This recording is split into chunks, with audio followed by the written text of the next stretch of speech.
ভারতবর্ষই চলে। ত্রিপুরা একটা গরিব রাজ্য, মানুষের অর্থ কম, প্যান্ডামিক হয়ে গেছে, সেটাকে দিকে আমরা নজর রেখে আমরা নতুন একটা পরিকল্পনা তৈরি করেছি, নতুন প্যাকেজ তৈরি করেছি। আমরা একটা স্পেশাল লোন স্কিম করেছি। যারা beneficiary prime minister Awas Yojana, ওরা যেমন একটা লোন পেতে পারে ব্যাংক থেকে 70,000 টাকা ফ্রি, কোল্যাটারাল ফ্রি। সেটা কোল্যাটারাল ফ্রি হবে, কোল্যাটারাল দিতে হবে না। এবং 95% রেগার কাজ দেওয়া হবে ওদেরকে। উজ্জ্বলা 2 দেওয়া হবে এবং 9% ইন্টারেস্টে লোনটা পাবেন, 10 বছর দিতে পারবেন। এছাড়াও আরেকটা বিশেষ কাজ আমরা করেছি, এসএসজি থেকে লোন নিতে পারবে ওরা, যারা বেনিফিশিয়ারিরা they can take loan from SFG, CLF fund, VO fund, প্রায় 330 কোটি কর্পোরেট কর্পাস আছে এসএফজি-তে বিভিন্ন স্তরে। 30 স্তর থাকে তো এসএফজি রিলিজ অর্গানাইজেশন, এভাবে সেখান থেকে 330 কোটি টাকা কর্পাস আছে, সেখান থেকে লোন নেওয়া যাবে। আর লোনের সুদ কত হবে? অনলি 7%। যারা এসএফজি যুক্ত আছে ওরা লোন নিতে পারবে। বিগত দিনে ছিল 12 থেকে 24% সুদ, সেটাকে কমিয়ে নিয়ে এসে আমরা কত করলাম? 7%। It is only for Tripura. সেটা আপনারা লক্ষ্য রাখবেন। এই ব্যাংক থেকে লোন নেওয়া এবং এসএসজি থেকে লোন দেওয়া 7%, it is only for Tripura, unique scheme for Tripura. সুতরাং কালকে এটা মানুষকে সচেতন করার জন্য প্রাইম মিনিস্টার আবাস যোজনা ঘর কিভাবে পাওয়া যায়, কিভাবে সুবিধা হয় পাওয়া যায়, ট্রান্সপারেন্সি রাখার জন্য আমরা 5টা ভিডিও ক্লিপিং বা মুভি ছোট ছোট বানিয়েছি, সেটা সার্কুলেট করছি। স্যাংশন যেমন সহজে পাওয়া যায় সেটার ব্যবস্থা হচ্ছে। ফান্ড রিলিজ যেমন ট্রান্সপারেন্ট ভাবে হওয়া যায়, ডিবিটি মাধ্যমে হবে, ডিজাইন তো আমি বলেছি।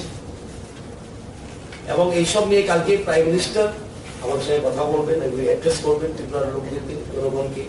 কারণ এটা ইউনিক স্কিম, এত বড় আকারে প্রাইম মিনিস্টার আবাস যোজনা ত্রিপুরা রাজ্যে কোনোদিনও হয়নি। আমি আবার বলছি, আপনারা দেখলেই বুঝবেন এই কথাটা। 16 থেকে 21, 46,498। কালকে হতে যাচ্ছে কত? 1,47,805। সেটা একটা মাইলস্টোন ত্রিপুরা আরডি এবং ত্রিপুরা সরকারের আরডিতে একটা মাইলস্টোন গৃহ নির্মাণের ব্যাপারে। আর এমন সময় এসছে, খুব ভালো সময় এসছে, যেখানে ইকোনমিকে বুস্ট করা যায়, রুরাল ইকোনমি। যারা ইকোনমিস্টরা আছেন ওরা সবসময় বলে রুরাল ডিস্ট্রেস যেমন হয় না হয়। রুরাল ডিস্ট্রেস হলে কি হবে? আরবান মাইগ্রেশন হবে, মানুষ গ্রাম ছেড়ে শহরে আসবে। মানুষ যদি কাজ না পায় গ্রামে, শহরমুখী হবে সব। সেটাকে রোধ করবে এটা। এবং ঘর খালি ঘর দেখলে হবে না, আমি আগেও বলছি, আবার বলছি, ঘরের সঙ্গে রাজমিস্ত্রি, কাঠ মিস্ত্রি, ইলেকট্রিশিয়ান, পেইন্টার সব যুক্ত থাকে। সুতরাং এই বিরাট একটা কর্মযজ্ঞ হচ্ছে ত্রিপুরা রাজ্যে।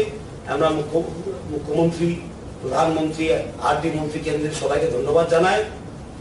এবং কালকে এই মেগা প্রোগ্রাম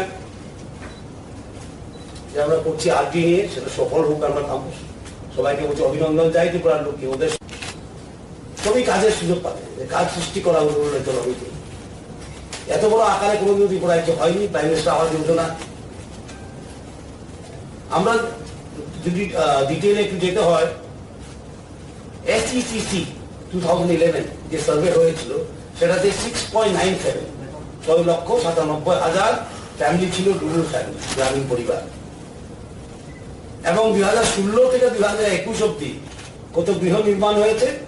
মাত্র 46,498 under prime minister Awas Yojana গ্রামীণ। আর আজকে কতটা হতে যাচ্ছে এক বছরে? 1.59।